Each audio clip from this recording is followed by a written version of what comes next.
Magandang umaga po sa ating lahat. Palakpakan nga po natin ang Panginoon. Hallelujah. Muli po tayong tumayo bilang paggalang po natin sa salita ng ating Panginoon. Nabasa na po kanina sa Magandang Balita Biblia, yung ating pong teksto. Babasahin ko po sa New International Version. 1 Kings chapter 8, verses 56 to 61. Ganito po ang sinasabi. Praise be to the Lord who has given rest to His people, Israel, just as He promised. Not one word has failed of all the good promises He gave through His servant Moses. May the Lord our God be with us, as He was with our ancestors. May He never leave us nor forsake us. May He turn our hearts to Him, to walk in obedience to Him and keep the commands, decrees and laws He gave our ancestors. And may these words of mine, which I have prayed before the Lord, be near to the Lord our God day and night, that He may uphold the cause of His servant and the cause of His people Israel according to its day's need, so that all the peoples of the earth may know that the Lord is God, and that there is no other. And may your hearts be fully committed to the Lord of God, to live by His decrees and obey His commands as at this time. Pagpalain ng Panginoon ng Kanyang mga salita natin pong nabasa. Maaari na po kayo umupo. Mula po sa talatang ito ay nais ko pong bigyan ang paksa ng mensahe ng Panginoon na committed life. Yung pagtatalaga ng ating buhay sa Panginoon. Ang ating pong talatang ito ay bahagi ng panalangin ni Solomon noong kanya pong i-dedicate ang Ark of the Covenant na nailagay doon po sa loob ng templo na bagong tayo. At dito po ay nakiusap si Solomon sa mga tao ng Israel na kailangan nilang ibigay ang kanilang buhay sa Panginoon at mamuhay ayon sa mga batas at kautusan ng ating Panginoon habang sila po ay nabubuhay. At ang talata din pong ito ay nagpapakita ng tinatawag na aksyon o tawag ng aksyon na kung saan ay manatili ang mga Israel sa kanilang katapatan sa Panginoon habang sila po ay nabubuhay. Sapagkat batid ni Solomon yung katapatan at kabutihan ng Panginoon na kanila pong naranasan, maging ang kanila pong mga naunang mga ninuno mula po sa Ehipto patungo po sa land of Canaan na ipinangako sa kanila ng Panginoon. Nakita ni Solomon kung gaano kadakila at kung gaano katapat ang Panginoon. Kaya naman ay kanyang hinimok ang mga Israelita na kanyang pinamumunuan na kailangan nilang mamuhay ng may katapatan sa Panginoon habang sila ay nabubuhay, sapagkat ang Diyos na kanila pong pinaglilingkuran, ang Diyos na kanila pong sinasamba ay Diyos na tapat sa kanila pong mga buhay. So bilang isa pong mananampalataya ngayon, tayo po ay tinawag na believers of Christ, followers of Christ, kasi naniniwala tayo kay Jesus, tinanggap natin si Jesus bilang Panginoon at tagapagligtas ng ating buhay, at sumusunod tayo sa Kanya, sinasamba natin siya, then we must live a life of commitment. Kinakailangan tayo po ay mamuhay ng buhay ng may katapatan, ng may buhay, ng may pagtatalaga sa atin pong Panginoong Diyos. Ang tanong, what are the areas of our life that we are going to meet. Ano ba yung mga bahagi ng ating mga buhay na kailangan po nating italaga, na kailangan ipakita natin yung ating katapatan sa Panginoon? There are forces that we are going to commit. 4 na C ang dapat nating i-commit sa Panginoon. Number 1, commit yourselves to God. Italaga natin ang ating buhay sa Panginoon.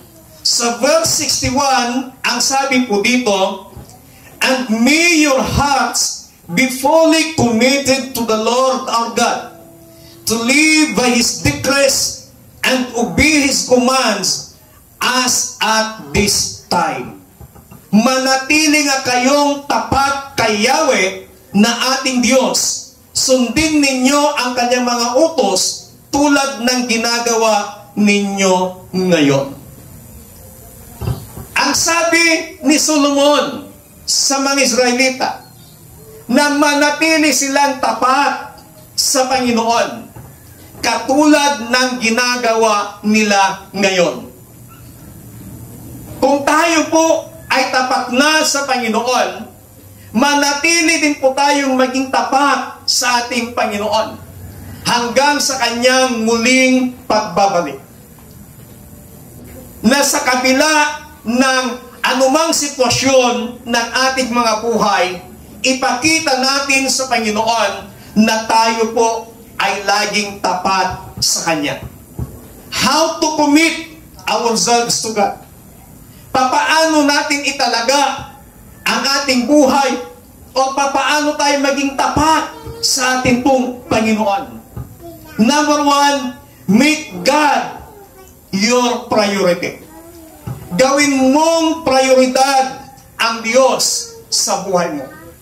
Na anumang sitwasyon na ating nararanasan o mararanasan sa ating mga buhay, panatilihin po natin na gawin po nating prioridad sa lahat ng bagay ang ating pong Panginoong Diyos. Pangalawa, stay faithful in trials. Manatili tayong tapat sa panahon ng pagsubok.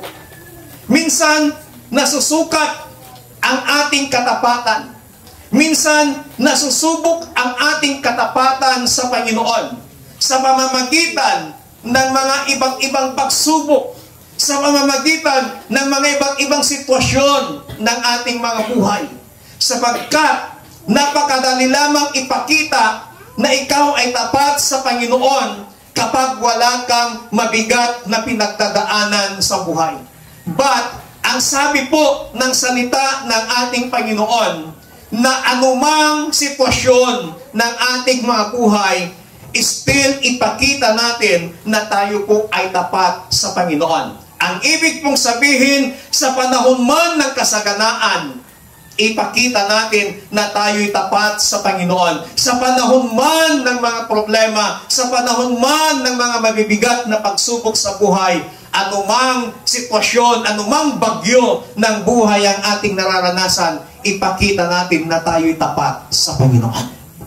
Ang sabi po ng James chapter 1 verse 12, blessed is the one who perseveres under trial. Mapalad ang tao na nananatiling tapat sa kabila ng mga pagsubok na kanyang pinagdadaanan sa buhay. Kaya kung ikaw ay may mga pinagdadaanang problema, ikaw ay may mga pinagdadaanang pagsubok sa iyong buhay, na nanatili kang tapat sa Panginoon, ang sabi ng salita ng Diyos, you are blessed.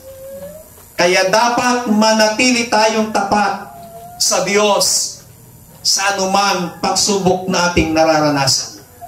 Pangatlo, surround yourself with committed people. Makisama ka sa mga taong tapat sa Panginoon. Makisama ka sa mga taong na italaga ang kanilang buhay sa Panginoon. Ano pong sabi ng Proverbs chapter 27 verse 17, bakal ang nagpapatalim sa kapwa bakal at isip ang nagpapatalas sa kapwa isipan. Ang ibig kong sabihin nito, sumama ka sa mga patatalino, ang sabi niya, magiging matalino ka. Pero kapag sumama ka sa mga mangmang, magiging mangmang ka rin. Ang ibig pong sabihin, sumama ka sa mga taong tapat sa paglilingkod sa Panginoon, pati ikaw mahihila na magiging tapat at may tatalaga mo ang buhay mo sa ating pong Panginoong Diyos. Number 2, commit yourselves to God's Word. Italaga mo ang iyong buhay o maging tapat ka sa salita ng ating pong Panginoon. Sa verse 56, ang sabi po dito, praise be to the Lord who has given rest to His people, Israel, just as He promised. Not one word has failed of all the good promises He gave through His servant Moses. Anong sabi ni Solomon sa mga Israelita? Wala man ni isang bahagi ng salita ng Panginoon ang hindi niya tinupad. Ibig sabihin, yung salita ng Panginoon is 100% true. Lahat ng sinabi ng salita ng Panginoon, ang sabi ni Solomon, not one word has failed. Kahit isang salita lang ang hindi natupad. Lahat ng sinabi ng salita ng Diyos natupad. Kaya alam natin ng salita ng Panginoon ay tapat. Kailangan yung ating sarili maging tapat din tayo sa salita ng ating Panginoon. Meron tayong tinatawag na Bible. Yung Bible, paniniwala natin that is the Word of God. Kasi yun yung nagiging batayan ng ating pananampalataya. Why we need to commit ourselves to God's Word. Bakit kailangan maging tapat tayo sa salita ng ating pong Panginoon? Number 1, God's Word is our guide. Yung salita ng Panginoon, yung ating gabay. The Word of God provides direction in life and help us make wise decisions. Siya yung nagbibigay sa atin ng direksyon at nagbibigay sa atin, tumutulong sa atin na makagawa ng mga tamang desisyon sa ating mga buhay. Sa Psalm 119 verse 105, it says, your word is a lamp to my feet and a light unto my path. Ang salita mo, O Diyos, sabi ni David, ay tanglaw sa aking mga daan at liwanag sa aking mga daanan. Ang salita ng Panginoon, yan din po yung ating gabay para tayo po ay mabigyan ng tamang direksyon ayon sa panuntunan ng ating Panginoon at binibigyan niya tayo ng katalinuhan para makagawa ng tama desisyon na nakalulugod sa harapan ng ating pong Panginoon. Pangalawa, God's Word strengthens our faith. Ang salita ng Panginoon, pinapalakas niya ang ating pananampalataya. A strong faith is built by regularly engaging with God's Word. Lalong tumatatag, lalong lumalakas ang ating pananampalataya kapag tayo po ay nagiging tapat sa salita ng ating Panginoon. Lalong tumatatag, lumalakas yung ating pananampalataya kapag binibigyan natin ng pagkakataon ang ating buhay na mabasa, mapakinggan ang salita ng ating pong Panginoon. Sapagkat nanggaling ang ating pananampalataya sa pamamagitan ng salita ng ating pong Panginoon. Ano pong sabi ng Romans chapter 10 verse 17? Faith comes from hearing, and hearing through the words of God. Nagkaroon tayo ng pananampalataya sa pamamagitan ng pakikinig. Saan? Pakikinig sa salita ng ating pong Panginoon. Now, the more na ikaw ay nakikinig sa salita ng Panginoon, the more na ikaw ay nai-inlove sa salita ng Panginoon, the more na ikaw ay nagbabasa ng salita ng Panginoon, mas lalong lumalakas, mas lalong tumatatag ang iyong pananampalataya. Ang salita ng Panginoon na napapakinggan natin, ipinapakita niya na ang Diyos ay tapat. Ang salita ng Panginoon na nababasa natin, nagsasabing ang Diyos ay tapat, ang Diyos ay mapagmahal. At dahil doon, ang salita ng Panginoon napapalakas ang ating pananampalataya. Pangatlo, God's Word transform our lives. Ang salita ng Panginoon ang siyang nagbabago sa ating mga buhay. Hindi tao ang magbabago sa buhay ng isang tao, pero ang salita ng Panginoon. Marami na tayong napakinggang mga patutuo na dati mga notorious ang kanilang mga buhay. Dati mga holdupper ang kanilang mga buhay. Dati papalik-balik sila sa loob ng kulungan. At dahil doon, nakakarinig sila ng salita ng Panginoon. Isinapuso nila yung pakikinig ng salita ng Panginoon. Isinapamuhay nila yung mga salita ng Panginoon na kanilang napapakinggan. Then, sila po ay binago ng Diyos sa pamamagitan ng salita ng Panginoon. Meron po akong isang dating pinupuntahan na kulungan. Doon po sa BGMP Gimba. Nangangaral po ako doon once a week ng salita ng Panginoon. Yung mga preso, gumawa na rin po sila ng aming pulpito. Meron na rin gitarista sa loob. Meron na rin MC. Meron na rin song leader. Ang wala lamang doon ay ang offering. Weekly po ang punta ko doon. Halos 2 taon na ako po ay nangangaral doon. Isang araw, makalipas ang ilang taon, meron pong nag-chat sa akin. Ang sabi niya, kumusta ka na, Pastor? Ang tagal kong hinanap ang Facebook mo, ang pangalan mo sa Facebook. Kumusta na po kayo? Hindi ko maalala kung sino yon. Tinanong ko siya, saan ba kayo nagkakilala? Alam niyo sabi niya, Pastor, isa ako sa mga nakakulong noon sa Gimba. Nung ikaw ay nangangaral doon, isa ako sa nakakulong. Ako po yung gitarista noon, Pastor, sabi niya. Ay, praise God, kumusta ka na, kapatid? Sabi ko sa kanya. Alam niyo ang sabi niya, Pastor, salamat po sa pangangaral niyo ng salita ng Panginoon. Dahil doon, nabago po ang buhay ko. Ngayon, isa na rin po akong pastor. Ha?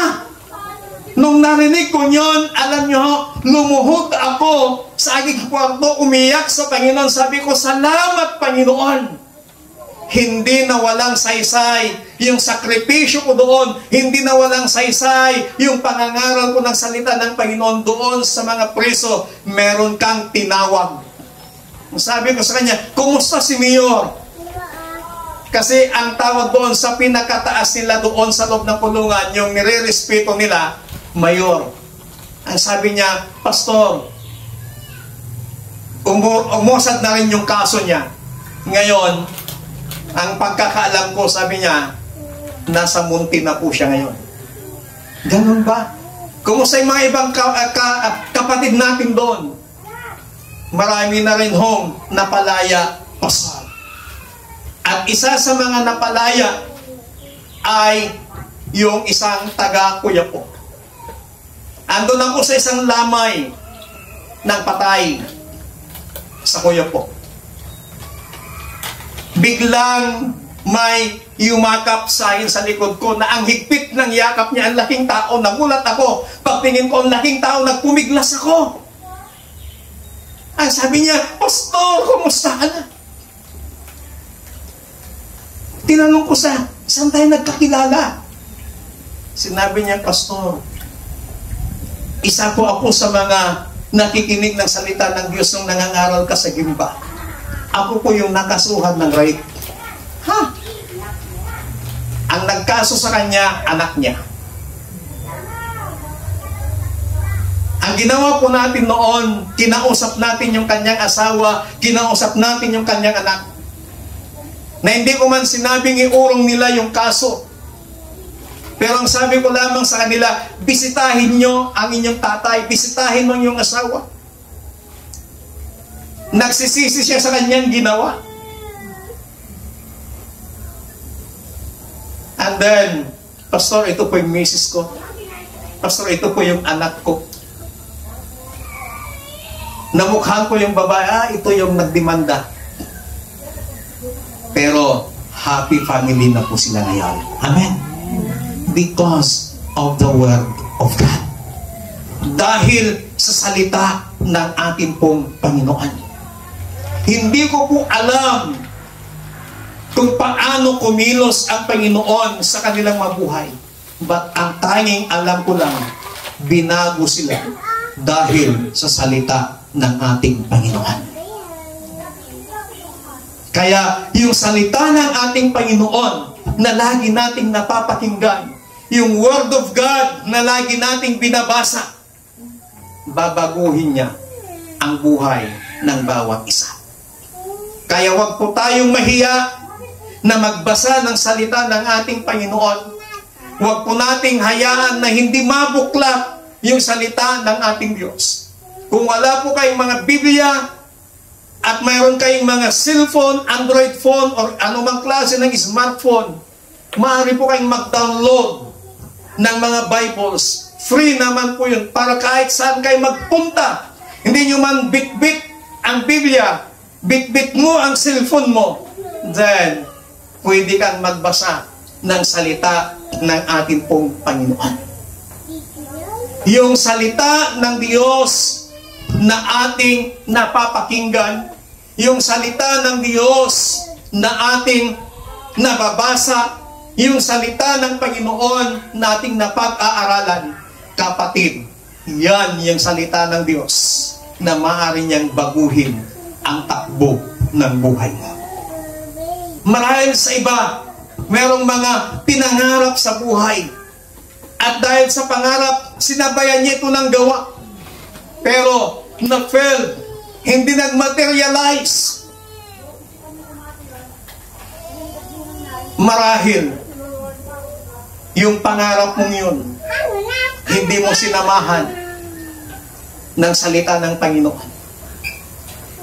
Kaya dapat lamang na sa bawat pangarap po natin, sa bawat desire po natin, it must base on the Word of God upang ikaw ay pagtatagumpayin ng ating pong Panginoon. Napakaliwanag. Your Word is a lamp unto my feet and a light unto my path. Ang salita ng Diyos ang nagbibigay liwanag sa atin. Ang akala po natin ang pinakamalaking kulungan ay ang Muntinlupa. Pero hindi natin alam na tayo minsan ay nakakulong sa mga kinatatakutan natin sa ating mabuhay, nakakulong sa mga nakaraan, nakakulong sa mga pangit na nakaraan sa ating mga buhay, nakakulong tayo doon sa mga problema, nakakulong tayo doon sa mga malalaking pagsubok nating pinagdadaanan. Kapatid, kailangan mo ang salita ng ating Panginoon.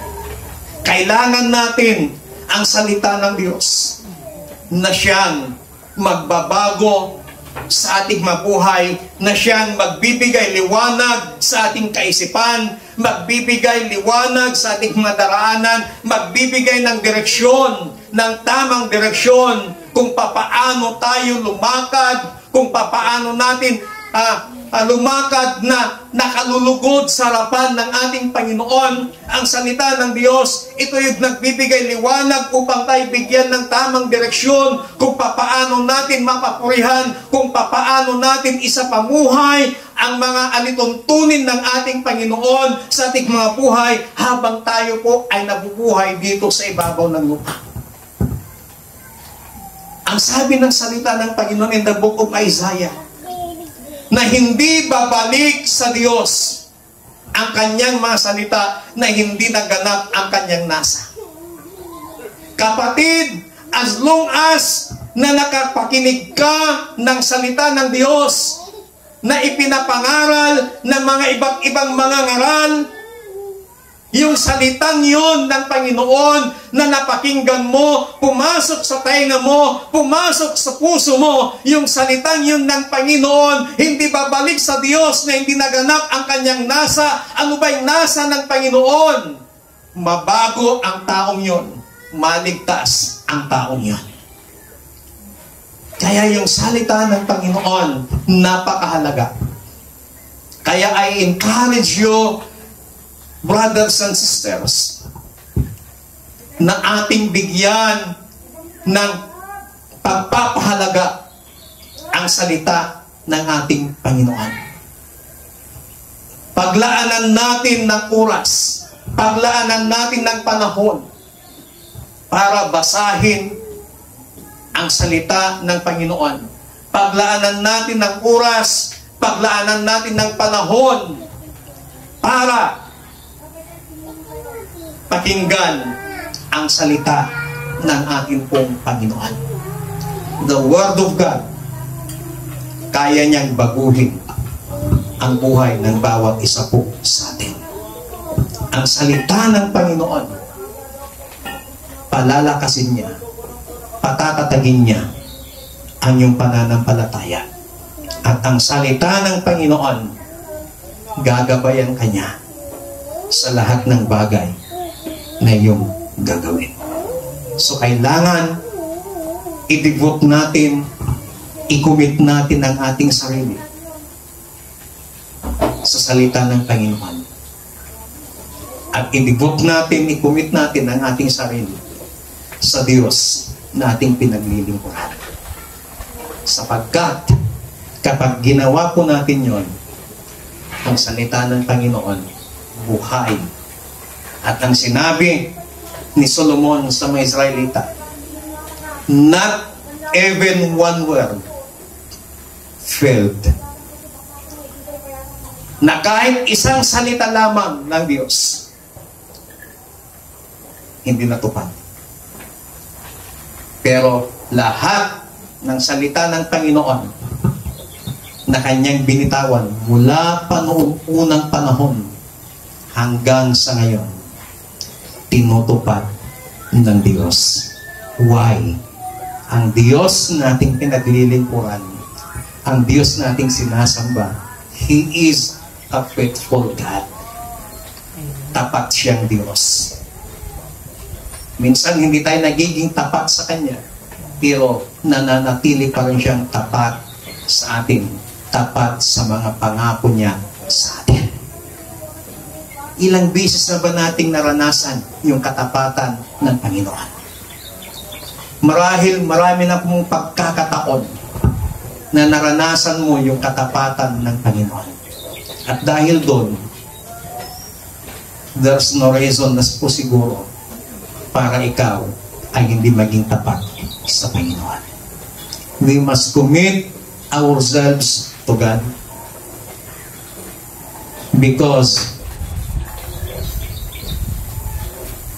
God is faithful because God loves us and God cared us so much. Pinapahalagahan ka ng Panginoon. Tayo nga pong lahat ay tumayo.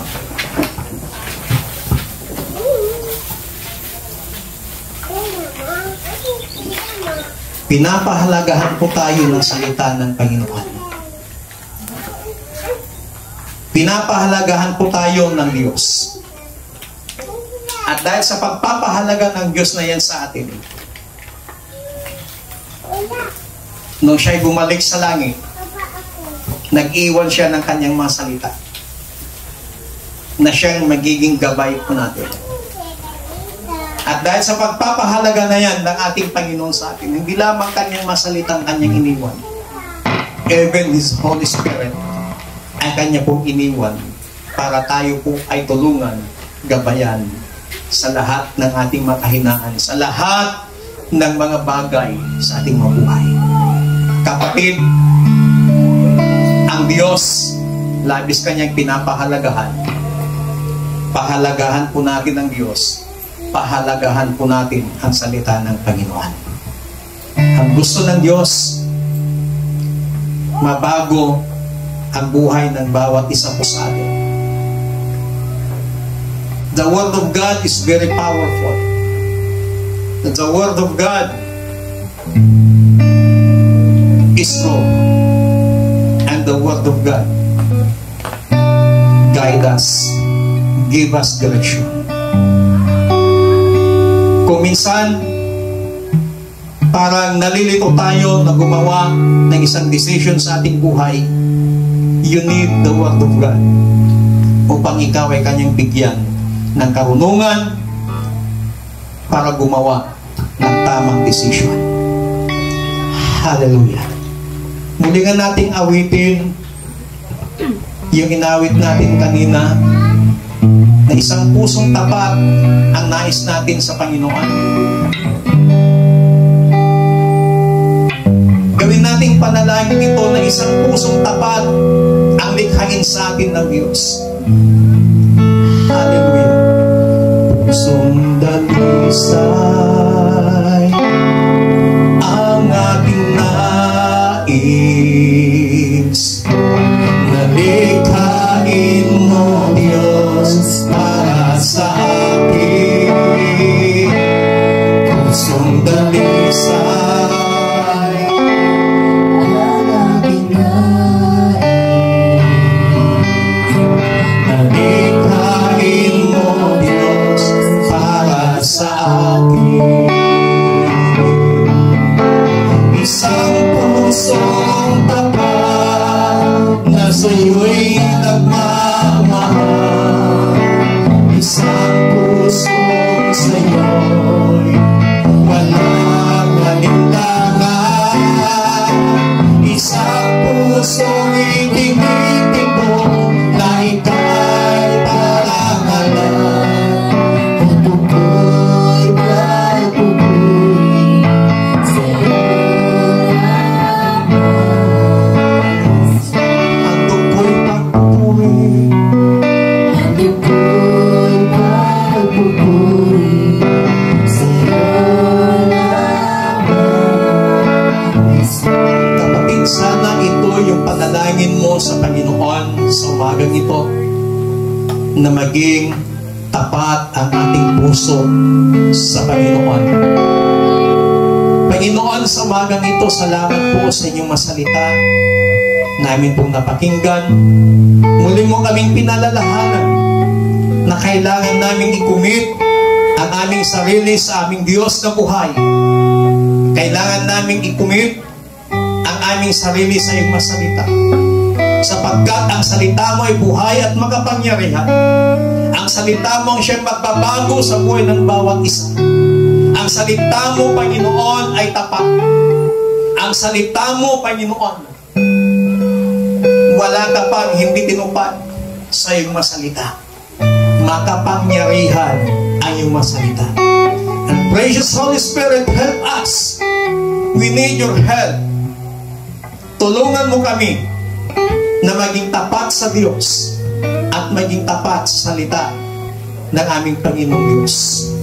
Whatever situations sa aming mabuhay, naway, makitaan mo kami, Panginoon, na tapat ang puso namin sa inyo. Salamat po ng marami. Itong aming panalangin sa matamis na pangalan ng aming Panginoong Hesus. Ang lahat ay magsabi ng Amen. Pagpakan natin malakas ang Panginoon. Hallelujah.